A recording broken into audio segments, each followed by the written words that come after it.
အားလုံးပဲမင်္ဂလာပါခရစ်ယာန်ပိုင်းအစာကြီးမှာကြိုဆိုလိုက်ပါတယ်ခုထိုးပြမှာတော့ baby chicken keychain လေးတွေဖြစ်ပါတယ်ရှင်သူကတော့အယောင်ပေါ့နော်၄ယောင်ပေါ့နော်လိုအပ်ပါမယ်အုတ်ထုပ်လေးက2မျိုးဖားပုံစံအုတ်ထုပ်လေးရယ်ပြီးတော့တရွက်ပုံစံအုတ်ထုပ်လေးရယ်ဆိုပြီးတော့2မျိုးထိုးပြမှာဖြစ်ပါတယ်ရှင်လိုအပ်တဲ့ပစ္စည်းလေးတွေကတော့ make up to 4 ply အဝါရောင်လေးရယ်အပန်းရောင်လေးရယ်ပြီးတော့လိမ္မော်ရောင်လေးရယ်ခြေထောက်လေးအတွက်အစိမ်းကတော့2မျိုးလိုအပ်ပါမယ်2ရွက်အတွက်အစိမ်းလေးရယ်ပြီးတရွက်အဖက်လိုမျိုးအစိမ်းလေးရယ်ဆိုပြီးတော့2မျိုးလိုအပ်ပါမယ်ရှင်ဒါကတော့ကတ်ကြီးလေးပါဒါလေးကတော့ player လေးဖြစ်ပါတယ်ဒါလေးကတော့အနံပါတ်2မီလီမီတာပေါ့နော်ဒါလေးကတော့ခန်းလေးပါအပုတ်ကပ်ဖို့ဒါကတော့ဆီလီကွန်လေးပေါ့နော်ဒါကတော့ accessory လေးအလေးတွေပါမယ်ပြီး keychain မျက်လုံးလေးရဲ့မတ်ချိတ်လေးမတ်လေးအမတ်တွေပေါ့နော်ပြီးအလေးတွေပါပါမယ်ရှင်အကတော့အသေးကြီးပါမယ်ပေါ့နော်ဒါစုပေါင်းပြီးတော့ပြလိုက်တာပေါ့နော်ပြီးတော့မမေဆဆထိုးမယ်ဆိုတော့ act နံပါတ်2မီလီမီတာ hoof လေးကိုသုံးမယ်ပြီးတော့ magic ring နဲ့မှာတိုင်တိုး6တိုင်ထိုးပေးရပါမယ်ရှင်ဘတ်တန်လေးတွေကိုလည်းအောက်မှာရေးပြပေးထားပါတယ်အဲ့ဒီဘတ်တန်လေးတွေကြည့်ပြီးတော့လည်းလိုက်ထိုးလို့ရပါတယ်မင်းဒီမှာပေါ့နော်အခုထိုးပြထားတာလည်းရှင်းအောင်ပေါ့နော်ဗီဒီယိုလေးတွေကိုရှင်းအောင် editing လုပ်ထားပေးတဲ့အတွက်မင်းရဲ့ဗီဒီယိုလေးတွေကြည့်ပြီးတော့လည်းထိုးလို့ရပါတယ်ဒီမှာပေါ့နော်6တိုင်မဖြစ်သေးဘူးเนาะတိုင်တို့6တိုင်ထိုးပေးရပါမယ်ကွင်းလေးထဲမှာ magic ring ကွင်းလေးထဲမှာပေါ့နော်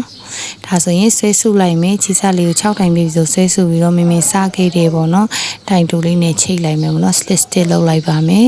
ရှက်ကော်လေးလုပ်လိုက်မယ်ချီစလေးကိုတခါလေးတိမ်သွားပါမယ်ရှက်ကော်လေးလုပ်လိုက်မယ် round 2လေးကတော့chain 1ပေါ့နော် chain 1ထိုးပြီးရင် increase ပေါ့နော်တစ်ပေါက်မှာ2တိုင်နဲ့ပတ်ပတ်လေး increase ထိုးပေးရပါမယ်အားလုံး total စုပေါင်း12တိုင်ဖြစ်အောင်ထိုးပေးရပါမယ်ရှင်မင်းရဲ့ crochet by အစာကြီးဆိုတဲ့ YouTube channel လေးကိုလည်း subscribe လုပ်ပေးပါဦးကြိုင်းနေတတ်တယ်ဆိုရင်လည်းအသေးလေးပေးသွားပါအောင်ရှင်TikTok channel လေးကတော့နာပြီးပါcrochet by အစာကြီးပေါ့နော် TikTok လေးတွေလည်းရှိပါတယ်ကြိုင်းနေတတ်တယ်ဆိုရင်အသေးလေးပေးပြီးတော့ follow လေးလုပ်သွားပေးပါအောင်ပြီးတော့မင်းအခုတင်ပေးတဲ့ဗီဒီယိုက TikTok မှာ10မိနစ်ပဲရတယ်ပေါ့နော်ဒါကြောင့်မလို့ YouTube channel လေးမှာအစားအဆုံးကြည့်လို့ရပါတယ်ရှင်တစ်ပေါက်ကို2တိုင်စီနဲ့ပတ်ပတ်လေးထိုးသွားပေးရပါမယ်ပတ်ပတ်လေးပေါ့နော်ထိုးလာတာပေါ့နော်12တိုင်ပြည့်တော့မယ်ပေါ့နော်တစ်ပေါက်ကို2တိုင်နဲ့6နဲ့လေးစနစ်ဆိုတော့2တိုင်ဖြစ်ပြီး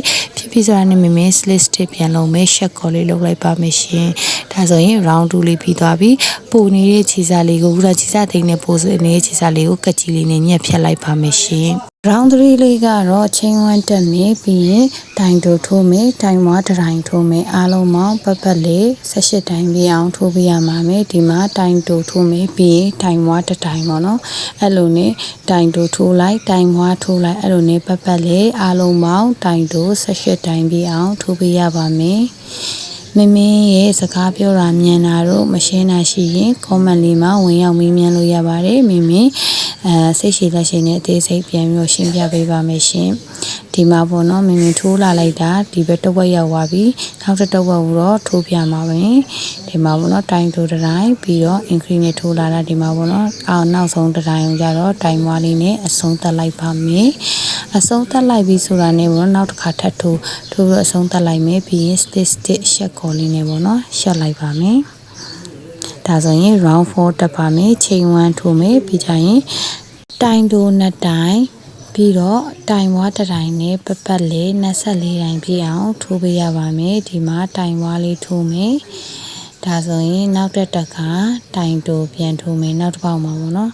နောက်တစ်ပေါက်မှာတိုင်တိုထိုးမယ်နောက်တစ်ပေါက်မှာတိုင်တိုထိုးမယ်ပေါ့နော်အဲ့လိုနေပတ်လေး24တိုင်ပြည့်အောင်ထိုးပေးရပါမယ်မရှင်းတာရှိရင်အောက်မှာပတ်တန်လေးရေးပြထားတယ်နော် chain 1တက်မယ်ပြီးတစ်ပေါက်ချင်းစီမှာတစ်ပေါက်ချင်းစီမှာတစ်တိုင်ကတိုင်တိုထိုးမယ်နောက်တစ်ပေါက်မှာတိုင်ဝါတစ်တိုင်ပေါ့နော်အဲ့လိုနေပတ်လေး round 4လေးကိုထိုးပေးရပါမယ်ရှင်မင်းဗီဒီယိုလေးတွေကိုချုပ်တဲ့အနေနဲ့မြန်တဲ့နေရာကိုမြန်ပြီးတော့ပေါ့နော်ချုပ်တဲ့နေရာကိုချုပ်ထားပေးရပေါ့နော်ဥပမာခြေစားသိမ်းတဲ့နေရာတို့ပြီးရင်ပတ်လေးအဲ့လိုထိုးလိုက်တဲ့နေရာတဝက်လေးဖြတ်ထားပေးရပေါ့နော်ဒါတော့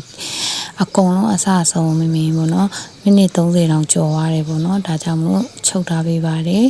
ဒါဆိုရင် slit stitch လုပ်မယ် round 5နဲ့ round 6ကိုကြတော့ဘာမှတိုင်တိုးလည်းမလုပ်တော့ဘူးတိုင်မွားလည်းမလုပ်တော့ဘူးခုန24တိုင်ကို round 5နဲ့ round စနဲ့ကိုထိုးပေးရပါမယ်ရှင်အဲ့ဒါမှာချိန်1လေးတက်မယ်ပတ်ပတ်လေး24တိုင်းတဒံပြီးရင် round 6လေးတက်မယ်ချိန်1လေးတက်မယ်ပြီးရင်တိုင်တိုး24တိုင်းနဲ့ slit stitch ပေါ့နော်အဲ့လိုနဲ့တက်သွားပေးပါမယ်ရှင်ခြေစသိမ်းတဲ့နေရာတွေပြီးတော့ဆီလီကွန်ထည့်တဲ့နေရာတွေကိုမမေမြန်နာပါတယ်ဒါတော့မိနစ်30ကျော်ပေါ့နော်ဒီလိုထိုးနေတဲ့နေရာမမေ slow လေးပေါ့နော်ဖြည်းဖြည်းလေးပဲလုပ်ထားတယ်ဒီလိုမျိုးခြေစသိမ်းတာတို့ဆီလီကွန်ထည့်တာတော့မြန်လေးလုပ်လိုက်တယ်ပေါ့နော်ဒါကြောင့်မလို့မြန်တဲ့နာမြန်ပြီးတော့ဗီဒီယိုလေးကို editing လုပ်ထားပေးပါတယ်ရှင်အကြိုက်နေတဲ့တည်းဆိုရင်လည်းအသေးလေးတွေပြီးပြီးတော့ like and follow လေးလုပ်ပြီးတော့ subscribe လေးလည်းလုပ်သွားပေးပါအောင်ရှင်ပညာဒါနလေးတွေကိုလည်းတင်ပေးသွားပါမယ်မင်းပေါ့နော်စူးစမ်းနေရင်လည်းဒီတလောက်မတ်တလောက်လေးကို sharing လုပ်ပေးခြင်းဖြစ်ပါတယ်ရှင်ဒါကြောင့်မလို့မင်းနဲ့ဝါသနာတူလေးတွေ like ထိုးလို့ရပါတယ် beginner လေးတွေလည်းဒီမှာကြည့်ပြီးတော့ like ထိုးလို့ရပါတယ်မင်းအရင်ကဗီဒီယိုစီဆိုရင်တိတ်မရှင်းဘူးပေါ့နော်အခုဖုန်းလေးလည်းပြန်ကောင်းပြီဆိုဖုန်းလေးလည်းအစ်လေးလေးထားတယ်ဆိုတော့ကြွားတာတော့မဟုတ်ဘူးပေါ့နော်ဒါအစ်လေးလေးထားတော့ကိုယ်နဲ့ဝါသနာတူလေးတွေကို sharing လုပ်ရတဲ့အတွက်မင်းအရင်ဝမ်းသာတယ်ပေါ့နော်နောက်လေဒီလိုလေကူရွှေရှင်းနေပေါ့နော်ချီဗီဒီယိုလေးတွေလည်းတင်ပေးသွားပါမယ်ဒါဆိုရင် round 5 round 6တက်လိုက်ပါတော့မယ်ဒါဆိုရင် round 6ထိပြီးသွားပြီပေါ့နော်1 2 3 4 5 6ထိပြီးသွားဆိုရင်ချိန်1လေးတက်မယ်ပြီးတော့ round 7လေးဆက်တက်ပါမယ် round 7လေးကကြတော့ချိန်1ထိုးမယ် forward loose လေးတွေကိုပဲအားလုံးပေါင်းတိုင်တိုး24တိုင်းလုပ်ပေးပါမယ် forward loose ဆိုတာအပေါ်ဘက်ကပေါ့နော်အပေါက်လေးထဲမှာတိုင်တိုးလုပ်မယ်နောက်တစ်ခုကိုလည်းအပေါ်က loose လေးပဲပေါ့နော်တိုင်တိုးလုပ်မယ်ပြီးကြတော့နောက်ထပ်တစ်ပေါက်မှာလည်းအဲ့လိုပဲပတ်လေးပေါ့နော်အပေါ် loose လေးကိုပဲအပေါ်အပေါက်လေးကိုပဲအားလုံးပေါင်း24တိုင်းပတ်လေးတိုင်တို့ထိုးသွားပေးရပါမယ်ရှင်ဒီလိုပတ်လေးထိုးသွားပြီးပြီဆိုရင်ဒါဆိုရင်မမကတခါတည်းအုတ်ထုံနဲ့ခန္ဓာကိုဆက်မှာမို့လို့ပေါ့နော်အုတ်ထုံနဲ့ခန္ဓာကိုတစ်ဆက်တည်းထိုးမှာမို့လို့အပေါ်က loose လေးကိုထိုးပေးရခြင်းဖြစ်ပါတယ်အောက်က loose ကိုတော့ကာလာချိန်မှာပေါ့နော်ဒါကြောင့်မို့ဒီလိုလေးပေါ့နော်24တိုင်းပြအောင်ပတ်လေးထိုးသွားပေးရပါမယ်ရှင်မိမိရဲ့ဗီဒီယိုလေးတွေကိုလည်းအသေးလေးတွေပေးပြီးတော့ subscribe လုပ်သွားပေးပါအောင် let is sharing ဆိုတဲ့စကားအတိုင်းမိချရတဲ့သူမိခင်ရတဲ့သူကိုပညာဒါနလေးကို sharing လုပ်ပေးခြင်းဖြစ်ပါတယ်ဒီမှာပေါ့နော်မိထိုးလာတာတဝက်တော့ရောက်သွားပြီပေါ့နော်ဒီလိုထိုးနေနေလေစကားလေးတွေညက်ပြောရတယ်ပြီးတော့အတန်သွင်းရတယ်မားတဲ့နေရာထစ်တဲ့နေရာတွေဆိုလဲမိပြန်ဖြတ်ရပါတယ်ဗီဒီယိုတစ်ခုဖြစ်ဖို့တော့မလွယ်ပါဘူးဒါပေမဲ့စေတနာရှိထားပြီးတော့မိလိုမျိုးပေါ့နော်စူးစမ်းနေတဲ့သူရှိမယ်ဆိုပြီးတော့မိ sharing လုပ်ပေးတာပါစိတ်တက်မကြနေပေါ့နော်ဘယ်ရမဆိုရင်ဒီပေါ့နော်ဝါသနာတစ်ခုမှာအာယုံစိုက်ထားရင်ကိုယ်လိုချင်နေပေါ့နော်ဘန်းနိုင်ကိုရောက်မှာဖြစ်ပါတယ်ဒီမှာထိုးလာတော့ပတ်လေးဖြစ်လာပြီပေါ့နော်ဒါဆိုရင်တိုင်တိုအားလုံးပေါင်း24တိုင်းပြည့်ပြီဆိုစားခဲ့တဲ့တိုင်တိုလေးမှာ slit stitch တွေ short ကော်လေးလုပ်လိုက်မယ်ဒါဆိုရင်အုတ်ထုတ်ပေါ့နော်အုတ်ထုတ်ရတော့မယ် round 8 တက်ပါမယ် round 8ကတော့ချိန်နှစ်ခါထိုးမယ်ပြီးတော့အပေါ် loose လေးမှာတိုင်ရှည်3နိုင်ထိုးပေးရပါမယ်အဲ့ဒီမှာမိပတ်တန်လေးတွေမှာ forward loose ဆိုတာအပေါ်ကပေါ့နော် loose လေးမှာတိုင်ရှည်3နိုင်ထိုးပေးရပါမယ်နှစ်တိုင်ဒါနှစ်တိုင်မြောက်လေးပေါ့နော်ပြီးရင်နောက်ထပ်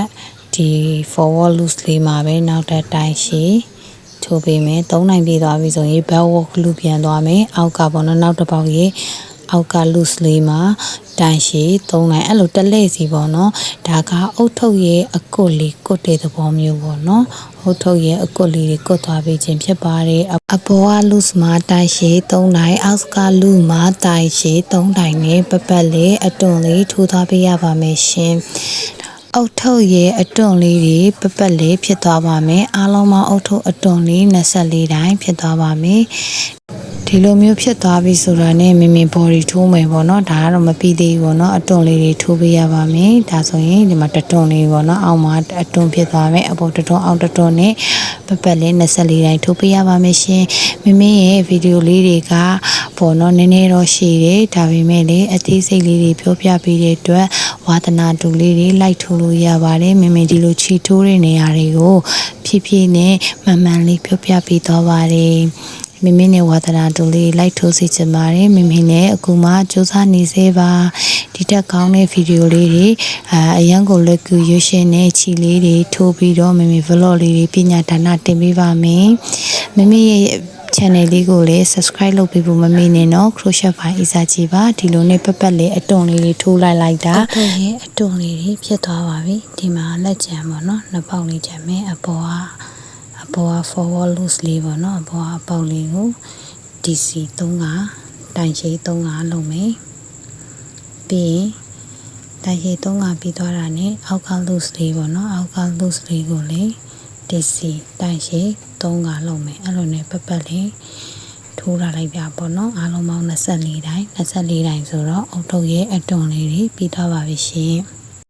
ပြီးရင်တော့ slit stitch လေးလုပ်လိုက်မယ်ပေါ့နော် slit stitch လေးဆိုတာကတော့ short ကော်လေးလုပ်လိုက်ပါမယ်ဒါဆိုရင်အုတ်ထုပ်အခွန်လေးပြီးသွားပါပြီတိုင်တိုလေးထိုးလိုက်မယ်ပေါ့နော်တိုင်တိုထိုးမယ်ပြီးရင်ခြေစားလေးကိုတိမ့်လိုက်မယ်ပေါ့နော်ခြေစားလေးကိုကက်ချီလေးနဲ့ညက်ဖြတ်ပြီးတော့ခြေစားလေးကိုတိမ့်နေပုံလေးကတော့မြန်ထားလိုက်တယ်ပေါ့နော်ဘာလို့လဲဆိုတော့ဗီဒီယိုလေးကမိနစ်30ကျော်တယ်တစ်စင်းလေးပြောပြသွားတယ်ပြီးရင် color ချိန်မယ် round 9တက်မယ်ပေါ့နော် row 9นี่ပေါ့နော်တက်ပါမယ် chain color လို့ရေးထားတယ်ပြီးရင် chain 1ပြီးရင်အားလုံးပေါင်းpattern လေးကတော့တူတူပါပဲ24တိုင်းပတ်လေးထိုးသွားပေးရပါမယ်ခြေစားလေးကိုတစ်ခါလေးဆွဲပြီးတော့တင်သွားလိုက်ပါပတ်လေးအားလုံးပေါင်းတိုင်တို24တိုင်းတက်ပေးရပါမယ်ရှင်မိမိရဲ့ဗီဒီယိုလေးတွေကိုကြည့်ပြီးတော့အမားလေးကိုလည်းထောက်ပြသွားနိုင်ပါတယ်ဘာလို့လဲဆိုမိမိပြန်ကြည့်ရပါတော့ YouTube channel မှာမိမိမားတာလေးရှိရဲအဲ့ဒါလေးတွေကိုမိမိပြန်ကြည့်ပြီးတော့အမားလေးတွေလည်းပြုပြင်နေပါတယ်ပြီးတော့ဗီဒီယိုလေးတွေကိုလည်းတေချာပါတော့ဒီထက်ကောင်းတဲ့ကောင်းအောင်လေးစူးစမ်းနေပါတယ်ဒီမှာဆိုရင်တိုင်တို24တိုင်းပတ်လေးတွေခြေစားလေးတင်လိုက်ပေါ့နော်တင်ပြီးတူပူနေတဲ့ခြေစားလေးကိုကက်ချီလေးနဲ့ညက်ဖြတ်လိုက်မယ်ဖြတ်ပြီးတော့ပတ်လေး24တိုင်းထိုးပြလိုက်ပါမယ်ဒါလေးတွေကထိုးတာပေါ့နော်အရန်လွယ်ကူတဲ့ရိုးရှင်းတဲ့ beginner လေးတွေလည်းလိုက်ထိုးလို့ရပါတယ်ဒီချာကြည့်ပြီးတော့လိုက်ထိုးပေါ့နော်မိမိနဲ့ဒီလိုလေးနဲ့တင်ယူနေတဖြည်းဖြည်းနဲ့ကီချင်းလေးတွေခေါင်းစည်းကြိုးလေးတွေပေါ့နော်အဓိကခြေထိုးသမားချင်းတူပေမဲ့ပေါ့နော်အားသာချက်အားနည်းချက်လေးရှိရပေါ့နော်မိမိကဒီလိုမျိုးအယုတ်လေးတွေထိုးတာခေါင်းစည်းကြိုးလေးကလေးတွေထိုးတာအားတန်နေအဲ့ဒီကအင်ကြီးတွေကိုမထိုးတတ်ဘူးလားဆိုတော့ထိုးတတ်ပါတယ်ဒါပေမဲ့အဲ့ဒါတွေကကြတော့အချိန်အရန်ပေးရတယ်ပေါ့နော်ဒါလေးတွေကကြတော့တရက်ကိုထိုးရင်ထိုးနိုင်တယ်လို့မြန်တယ်လို့ပြီးရပေါ့နော်ဒါလေးတွေကိုပို့ပြီးတော့အားတန်ပါတယ်ဒါပေမဲ့အားတန်တဲ့ဟာလေးတွေကိုပညာဒါန sharing လုပ်ပေးခြင်းဖြစ်ပါတယ်လွယ်ကြဲရိုးရှင်းနေဆိုတော့လေဒီမှာထိုးလာလိုက်တာအားလုံးပေါင်း24တိုင်းပြည့်သွားပြီပေါ့နော်24တိုင်းပြည့်သွားပြီဆိုတာနဲ့မိမိက slit stitch လေးလုပ်လိုက်မယ် slit stitch လေးဆိုတာရှက်ကိုပြောတာပါရှက်ကိုလေးလုပ်လိုက်မယ်အဲ့လိုနဲ့ပြီး chain 1တက်မယ်အားလုံးပေါင်း round 9ကနေပြီးတော့ round 11 ထိပေါ့နော် pattern တူပဲ chain 1တက်မယ်24တိုင်းပတ်လေးထိုးမယ်ပြီး slit stitch ပေါ့နော်ရှက်ကိုလေးရှက်မယ်ပေါ့နော်မိမိကဒီမှာစာတန်းလေးထိုးပြထားတယ်အဲ့ဒါလေးကြည့်လိုက်ထိုးလို့ရတယ်ပေါ့နော်အားလုံးပေါင်းဒီမှာမိမိ round 12လေးထိုးပြပါမယ် chain 1လေးတက်မယ်ပြီးရင်တိုင်တို8တိုင်ထိုးပါမယ်တစ်ပေါက်ကိုတိုင်တို8တိုင်လေးထိုးသွားပေးပါမယ်တစ်တိုင်နောက်တစ်ပေါက်မှာတစ်တိုင်နှစ်တိုင်နောက်တစ်ပေါက်မှာတစ်တိုင်သုံးတိုင်နောက်တစ်ပေါက်မှာ4တိုင်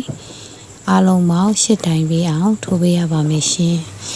ကိုပေါ့နော်တစ်ခါတည်းမှတ်ပြီးတော့ထိုးသွားပြီပေါ့နော်ဒီမှာတော့မိမချိတ်နဲ့မထိုးပါဘူးရှက်ကော်လေးနဲ့ရှက်ထားလို့ပေါ့နော်ရှက်ကော်နဲ့ရှက်ရင်သူ့အရာလေးပါတဲ့အတွက်ကြောင့်မိရှက်ချိတ်နဲ့မမှတ်တော့ဘူးပေါ့နော်ဒီမှာအရာလေးပါတဲ့အတွက်ကြောင့်မလို့တိုင်တို8တိုင်ပြည့်သွားပြီဆိုတာနဲ့မိဒီမှာနောက်ထပ်ပေါ့နော်လက်ကလေးတက်ဖို့အတွက်ချိန်3ကထိုးမယ်1နဲ့3ချိန်3ကထိုးပြီးတာနဲ့ဒုတိယအပေါက်မှာတိုင်တိုတက်မယ်ပေါ့နော်တစ်ပေါက်ကျော်လေးမှာပေါ့နော် skip 1ဆိုတာတစ်ပေါက်လေးကျော်လိုက်မယ်ဒုတိယအမြောက်မှာတိုင်တိုလေးတက်မယ်ဒုတိယမြောက်မှာတိုင်တိုတက်ပြီးသွားပြီဆိုတာနဲ့တတိယမြောက်မှာတိုင်နဲ့တက်လိုက်မယ်ပေါ့နော်ဒါဆိုရင်နောက်တစ်ပေါက်မှာတိုင်တိုထိုးမယ်ပေါ့နော်နောက်တစ်ပေါက်မှာတိုင်တိုထိုးမယ်အားလုံးပေါင်းတိုင်တိုနောက်ထပ်8ခါထိုးမယ်တစ်တိုင်ပြီးသွားပြီနော်2တိုင်3တိုင်4တိုင်4တိုင်ရှိသွားပြီ5တိုင်6တိုင်နောက်တစ်တိုင်9တိုင်10 8တိုင်ပေါ့နော်8တိုင်ပြအောင်ထိုးလိုက်ပါမယ်ဒီလို8တိုင်ပြရွာပြီဆိုတာနဲ့ဒီဘက်မှာလက်တစ်ဖက်ထိုးခဲ့လို့ပဲနောက်တစ်ဖက်မှာလည်းလက်တစ်ဖက်ထိုးပေးပါမယ်တိုင်တို့3နိုင်တက်မယ်ဒီနေ့3နိုင်ပြသွားပြီဒုတိယမြောက်တစ်ပေါက်ကျော်ဒုတိယမြောက်မှာတိုင်တို့ပြီးရင်နောက်ထပ်တိုင်လက်လေးထိုးမယ်ပြီးရင်နောက်တစ်ပေါက်မှာတိုင်တို့ထိုးလိုက်မယ်ပေါ့နော်ဒါဆိုရင်နောက်ထပ်တိုင်တို့8တိုင်နဲ့ပိတ်လိုက်မယ်ပေါ့နော်နောက်တစ်တိုင်တို့အဲ့ဒီမှာအားလုံးပေါင်းကိုပြန်ရည်ကြည့်လိုက်အားလုံးပေါင်း8 3 24တိုင်ဖြစ်ရမယ်နော်မင်ထိုးရတာလေးတွေကိုလေမရှင်းတာရှိရင် comment မှာမေးလို့ရပါတယ်မင်းရဲ့အမားလေးတွေကိုလေထောက်ပြသွားနိုင်ပါတယ်ဘာလို့လဲဆိုရင်မင်းက perfect မဖြစ်သေးဘူးပေါ့နော်စူးစမ်းနေတဲ့အတွက်ကြောင့်မလို့ပါမင်းရဲ့ target တစ်ခုကကြတော့မင်းရဲ့ဝါသနာတူလေးတွေလိုက်ထိုးရအောင်မင်းကဒီလိုမျိုးပညာဒါနလေးတွေလေကူရုပ်ရှင်တဲ့ပညာဒါနလေးတွေကို sharing လုပ်ပေးခြင်းဖြစ်ပါတယ်ဒါဆိုရင်24တိုင်ပြည့်သွားပြီလက်လေးရသွားပြီ baby chicken ရဲ့လက်လေးရသွားပြီဆိုတော့နောက်ထပ် round 13ပေါ့နော်73နိုင်တက်မယ်ပေါ့နော်ချိန်ဝမ်းလေးထိုးရပါမယ်ဒီမှာ round 13ကိုတက်ဖို့အတွက်ချိန်ဝမ်းလေးထိုးမယ်ထိုးပြီးတော့73နဲ့14ပေါ့နော် round 73နဲ့14ကချိန်ဝမ်းလေးတက်ပြီးတော့24တိုင်ထိုးသွားပေးရပါမယ်ပတ်လေးတိုင်တို့24တိုင်နဲ့ရိုးနရိုးထိုးပေးရမှာမယ်73ရဲ့14ရဲ့ပေါ့နော်မမေဒီမှာမြန်လာတာလည်းရှိရဒီတစ်ချက်အောင်တော့မမေနေတာပေးတယ်ပေါ့နော်ဘာလို့လဲဆိုဒီ chicken ရဲ့လက်လေးပေါ့နော်လက်လေးရဲ့အောက်မှာထိုးမိမှာဆိုလို့ဒီမှာ chicken ရဲ့လက်လေးကိုအပေါ်လေးတင်လိုက်ပေါ့နော်တင်ပြီးတော့နောက်ထပ်မင်းဒီမှာထိုးခဲ့တဲ့တိုင်တိုလေးပေါ့နော်သူပေးနာကက်လက်မှာတိုင်တိုလေးဆွဲလိုက်မယ်ဒီမှာနော်သူအောက်မှာမထိုးဘူးနော်သူတကွက်ကြော်လေးမှာအားလုံးပေါင်းပတ်လေး24တိုင်ပြအောင်တိုင်တို့ပြအောင်ပြီးလက်လေးကအပေါ်လေးတင်အောင်ပေါ့နော်အဲ့လိုထိုးပေးရတာပါဒီမှာအလေမှာ8တိုင်ထိုးခဲ့တယ်နော်အဲ့ဒီအလေတိုင်ကိုလည်း8တိုင်ပြအောင်ထိုးပေးလိုက်ပါ8တိုင်ဒီထိထိုးမယ်ထိုးပြီးလို့ပြည့်သွားပြီဆိုရင်နောက်လက်တစ်ဖက်ကိုလည်းအဲ့လက်တစ်ဖက်ရဲ့အောက်မှာမထိုးဘူးပေါ့နော်သူ့ရဲ့တက်လေးကိုအပြင်ထုတ်လိုက်တဲ့သဘောမျိုးလေးဖြစ်သွားတယ်ပေါ့နော်8တိုင်ပြည့်သွားပြီဆိုတာနဲ့ဒီပေါ့နော်ဒီလက်လေးရဲ့အောက်သွားထိုးလို့မရအောင်နော်လက်လေးကိုအပေါ်တင်လိုက်မယ်တင်ပြီးဒီလို8တိုင်နဲ့အဲ့လိုမျိုးပတ်လေးထိုးပေးရပါမယ်ရှင်ဒါကတော့မိဒီတစ်ဆင့်အောင်တော့မမြန်လာပါဘူး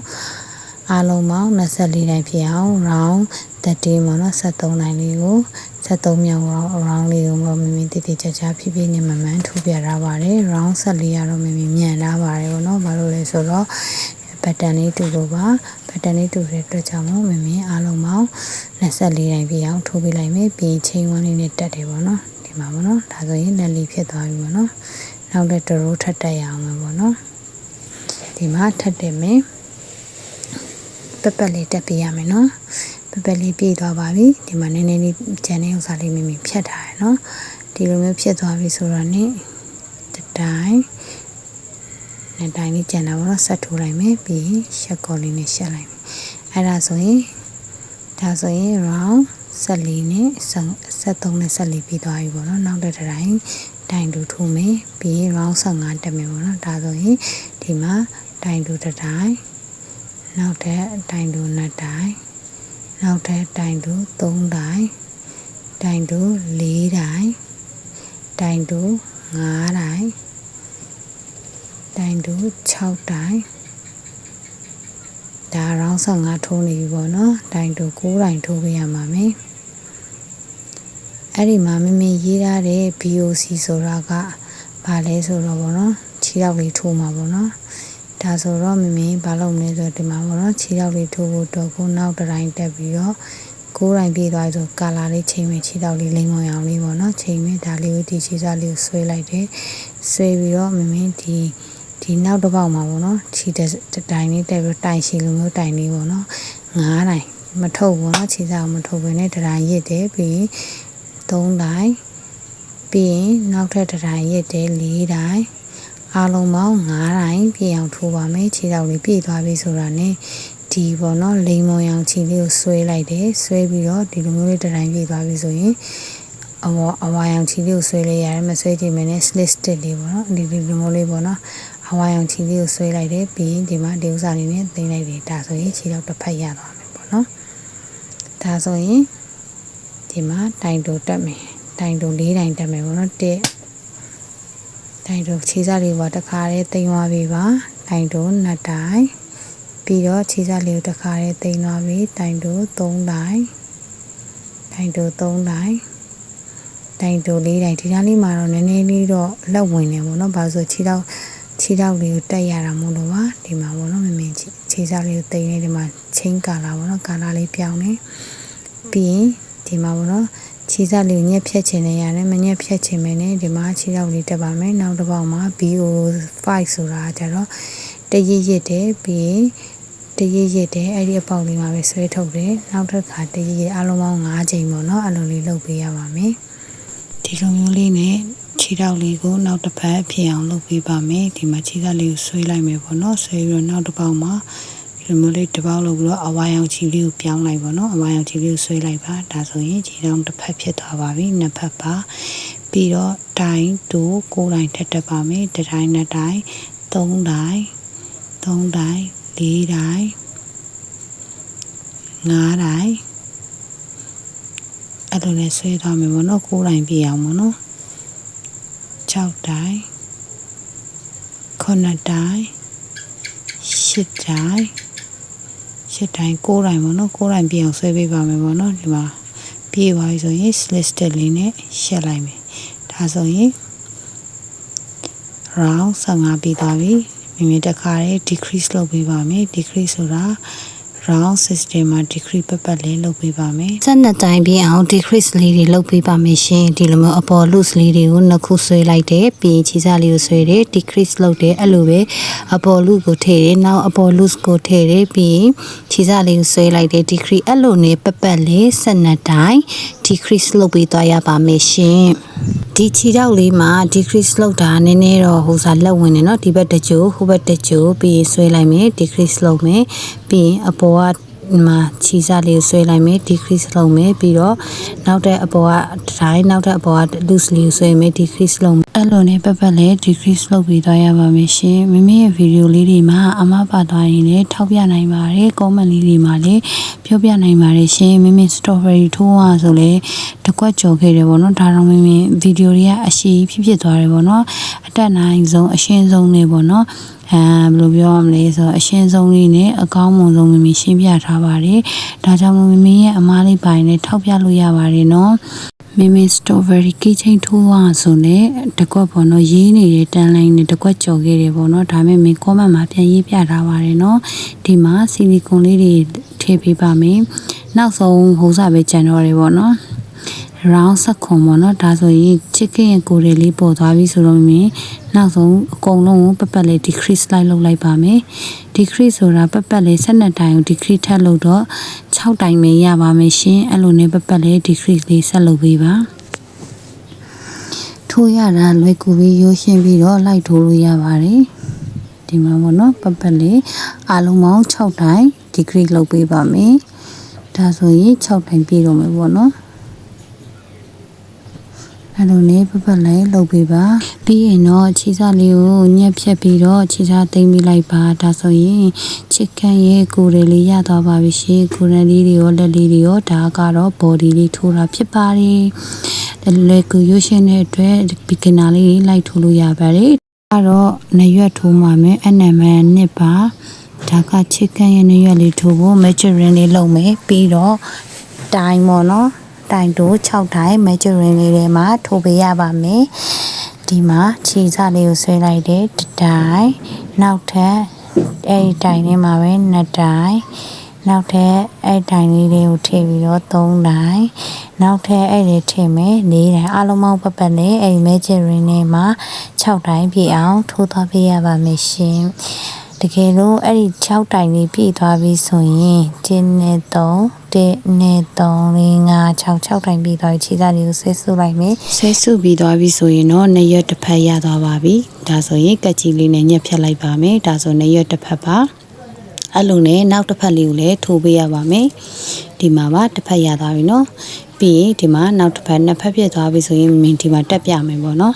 တစ်ဖက်ကိုတော့တက်ပြမယ်တစ်ဖက်ကိုတော့နင်းနင်းလေးတက်ပြမယ်တစ်ဖက်ကိုတော့မြန်မြန်တက်လိုက်မယ်ပေါ့နော်ဒီမှာဟိုဘယ်လိုပြောမလဲဆိုနှစ်ရက်လေးဟိုစားမဖြစ်သွားအောင်ပေးအနေနဲ့ထောက်လိုက်တယ်ပေါ့နော်ဒီမှာဒီအောက်ထဲလေးကိုအလေးထည့်လိုက်တယ်ပြီးရင်ခြေစလေးကိုထည့်တယ်ဒီဘက်လေးမှာနော်ခြေစလေးထည့်ပြီးတော့ ချုပ်လိုက်တဲ့သဘောမျိုးဟိုဘက်ဒီဘက်ပေါ့နော်ပြီးရင်ဒီဘက်ခြေစားကိုလည်းဟိုဘက်ပြန်ထိုးတယ်တပေါက်ကျော်လေးမှာတပေါက်လေးမှာနော်သူရဲ့ဟိုဘက်နှစ်ရွက်ဆုံးဒီဘက်နှစ်ရွက်ဆုံးဆွထိုးတယ်ပြီးတော့ဒီမှာခြေစားလေးကိုထည့်လိုက်တယ်အန်ဒီလေးပေါ့နော်ထည့်ပြီးတော့ဟိုဘက်ဒီဘက်ထိုးလိုက်တာပါပဲပေါ့နော်ပြီးတော့ခြေစားလေးနည်းနည်းဟိုစားလေးဖြစ်သွားအောင်အထဲထဲကိုပေါ့နော်မိတစ်ချက်လောက်တော့ချုပ်လိုက်မယ်ပေါ့နော်နည်းနည်းလေးခိုင်တော့အောင်တစ်ချက်ဟိုဘက်ဒီဘက်ချုပ်ပေးလိုက်ပါတယ်ဒီဘက်ချုပ်ဟိုဘက်ချုပ်ပေါ့နော်အဲ့လိုချုပ်ပေးလိုက်ပြီးတာနဲ့ဒီမှာပေါ့နော်ခြေစားလေးကိုတိမ်လိုက်ပါတယ်ဒီအတွင်းထဲကိုတိမ်ပြီးတော့ထည့်လိုက်ပါမယ်ဒါဆိုရင်နေရတစ်ဖက်ပြီးသွားပြီအဲ့လိုပဲဟိုဘက်တစ်ဖက်ကိုလည်းချုပ်ပြီးတော့အဲ့လိုလေးပေါ့နော်ထည့်ပြီးတော့ဒီမှာမျက်လုံးလေးထည့်ပါမယ်ကတ်လိုက်မယ်ဒီမှာလည်းမျက်လုံးလေးထည့်ပြီးတော့ကတ်လိုက်မယ်ဒါဆိုရင်ကင်းတစ်ခုရသွားပြီဆိုတော့နောက်တစ်ခုကအရွက်လေးထိုးပါမယ်ဒါလေးက magic ring လေးလုပ်မယ်ပြီးရင် magic ring နဲ့မှာ chain 1ထိုးပြီးတော့ 5SC ပေါ့နော် 5SC ဆိုတာတိုင်တို့9တိုင်2တိုင်ရှိသွားပြီเนาะ3တိုင်ပြီးတော့နောက်ထပ်4တိုင်နောက်ထပ်တစ်တိုင်1နဲ့3 4တိုင်ရှိသွားပြီနောက်ထပ်ပတ်လေး9တိုင်ထိုးပြီးတော့ခြေစလေးကိုဆွဲဆုပ်လိုက်ပါမယ်ရှင်ဒီလိုမျိုးဆွဲဆုပ်လိုက်မယ်ပေါ့နော်ဆွဲဆုပ်ပြီးသွားပြီဆိုရင်မိမိတို့ slit stitch လေးလုပ်လိုက်မယ်ဒီပထမစခဲ့တဲ့အပေါက်ကလေးမှာပေါ့နော်ဒီမှာဒါလေးကိုထည့်လိုက်တယ်အလေးကိုထည့်ပြီးတော့ခြေစလေးဆွဲယူတယ်ပြီးရင်ရှက်ကော်လေးလုပ်လိုက်မယ်ဒါဆိုရင်9ခုပြည့်သွားပြီ round 2လေးတက်ပါမယ် round 2လေးတက်ဖို့chain လေးချောင်းထိုးမယ်ထိုးပြီးဒုတိယအပေါက်မှာ slit stitch လေးလုပ်လိုက်မယ်တစ်ပေါက်ကျော်တဲ့ချိန်မှာ slit stitch နောက်တစ်ပေါက်မှာတိုင်တိုးထိုးမယ်နောက်တစ်ပေါက်မှာတိုင်လက်ထိုးပေးပါမယ်ဒါဆိုရင်ဒါအပွင့်တစ်ခတ်ရသွားပြီပေါ့နော်နောက်ထပ်တစ်ပေါက်မှာ slit stitch လေးခြေစလေးကိုတစ်ခါလေးတင်သွားပြီပါနော်ဒါဆိုရင် slit stitch ရမယ်နောက်လိုပဲ chain လေးက1နဲ့3 4ကတက်မယ်ဒုတိယအပေါက်လေးမှာ slit stitch လေးလုပ်မယ်ပြီးရင်နောက်တစ်ပေါက်မှာတိုင်တိုးနောက်တစ်ပေါက်မှာ ADC ဆိုတာတိုင်လက်လေးထိုးပေးပါမယ်ရှင်အဲ့လိုနဲ့ပတ်လဲအခက်လေး9ကက်ဖြစ်အောင်လုပ်ပေးရပါမယ်ဒါ chicken ပေါ်မှာပေါ့နော်ဟိုခြေပုံစံလေးပေါ့နော်ခြေပုံစံအခက်လေးလုပ်ပေးတာပါအပွင့်တိရွက်ပုံစံလေးပေါ့နော်ဒါလေးက chicken ရဲ့ခေါင်းပေါ်မှာတင်ဖို့ပတန်တော့တူတူပဲချိန်လေးခုထိုးမယ်တစ်ပေါက်ကျော်လေးမှာ slit stitch လုပ်မယ်ပြီးရင်နောက်တစ်ပေါက်မှာတိုင်တိုးထိုးမယ်နောက်တစ်ပေါက်မှာတိုင်လက်ထိုးပြီးတော့နောက်တစ်ပေါက်ကျော်လေးမှာ slit stitch လေးလုပ်လိုက်အားလုံးပေါင်းပတ်လေး9ခုပြည့်အောင်ထိုးပေးရပါမယ်ဒီမှာပေါ့နော်နောက်တစ်ပေါက်လေးမှာ slit stitch လေးလုပ်လိုက်ရင်ဒါဆိုရင် star ပုံစံပွင့်ခတ်လေးရသွားပါပြီဒါဆိုရင်ခြေစားလေးကိုဆွဲဖြတ်ပြီးတော့ခြေစားသိမ်းလိုက်ပါမယ် chain 1ထိုးရင်လည်းထိုးလိုက်ပေါ့နော်မထိုးရင်လည်းဒီတိုင်းသိမ်းလို့ရပါတယ်မိမိကတော့နည်းနည်းလေး chain 1ထိုးပြီးတော့ခြေစားလေးသိမ်းလိုက်ပါတယ်ဒါဆိုရင်လွယ်ကူရွှေရှင်နဲ့ chicken ရဲ့ထုတ်ပေါ်မှာတင်တဲ့တရွက်လေးရသွားပြီပေါ့နော်ဓမ္မကြတော့မမြင်ပေါ့နော်ကီချိန်လေးနဲ့ချိတ်ဖို့အတွက်တန်ခွင်းလေးကိုထည့်လိုက်တယ်ပြီးရင်ဒီမှာပေါ့နော်အလေးတက်လေးမှာပင်အလေးကိုထောက်လိုက်တယ်ထောက်ပြီးတော့ကော်ကပ်ပေးပါမယ်ဒီလိုလွယ်ကူရွှေရှင်နဲ့ချီတိုးဗီဒီယိုလေးတွေအများကြီးတင်ပေးသွားပါမယ်ရှင်ဒါဆိုရင်ကော်လေးကပ်ပြီးသွားပြီဆိုတော့မင်းမျက်လုံးတက်ပြမယ်ပေါ့နော်ဒီမှာနည်းနည်းတော့တေချာလေးဖိလိုက်ပါမျက်လုံးကကြတော့ဒီလိုနှရိုးမြောက်လေးမှာပေါ့နော်အဝါရောင်ရဲ့နှရိုးမြောက်လေးမှာမင်းပင်အလေးထောက်လိုက်ပါမယ်တင်းနဲ့ပေါ့နော်နှရိုးမြောက်လေးမှာထောက်ပြီးတော့ဟိုဘက်ဒီဘက်ညီညီလေးပေါ့နော်မျက်လုံးလေးကိုအလေမှာနည်းနည်းလေးပေါ့နော်2လိုင်းလောက်တော့ချားပြီးပေါ့နော်ဘယ်လို2လိုင်းလဲဆိုတော့ကွာဝေးလေးတွေကိုတော့တိုင်တုံ2တိုင်သာလေးကွာဝေးပေးလိုက်ပေါ့နော်မျက်လုံးလေးရကွာဝေးအဲ့ဒါမှနှာခေါင်းလေးပါထိုးလို့ရသွားမယ်ပေါ့နော်ဒီဘက်မှာတစ်ဖက်နောက်တစ်ဖက်ကိုလည်းအဲ့လိုပဲဒီမှာပေါ့နော်အလေမှာတော့တိုင်နိုထိုးတဲ့အကွာဝေးလေးပေါ့နော်ဒီမှာနှာခေါင်းလေးတက်ပါမယ်ဒီမှာပါဒါဆိုရင်နှာခေါင်းလေးရသွားပါပြီဒါဆိုရင်လိမ္မော်ရောင်လေးနဲ့ပဲနှာခေါင်းလေးထိုးပေးလိုက်ပါတယ်ရှင်အခုလိုလွယ်ကူရွှေရှင်နဲ့ချီတိုးဗီဒီယိုလေးကိုလည်းတင်ပေးမှာမို့လို့ဗီဒီယိုကိုအစအဆုံးကြည့်ရှုပြီးတဲ့သူတယောက်ချင်းစီတိုင်းကိုလည်းကျေးဇူးတင်ပါတယ်ဒါဆိုရင် chicken ကီချိန်လေးရသွားပါပြီရှင်အရန်ကိုလွယ်ကူရွှေရှင်တဲ့အတွက် like ထိုးစီချင်ပါတယ်နောက်ဗီဒီယိုလေးတွေမှာလည်းပြန်လည်ဆုံတွေ့ချင်ပါတယ်ဒီမှာကီချိန်လေးကိုတက်လိုက်မယ်ဆိုရင်အရန်ကိုလက်ပါတဲ့ baby chicken ကီချိန်လေးတွေရသွားပါပြီရှင်အားလုံးကိုကျေးဇူးတင်ပါတယ် bye bye see you next videoရဲ့ YouTube channel crochet by Isaji ကိုလည်း like subscribe လေးလုပ်ပေးပါဦးတတားပါ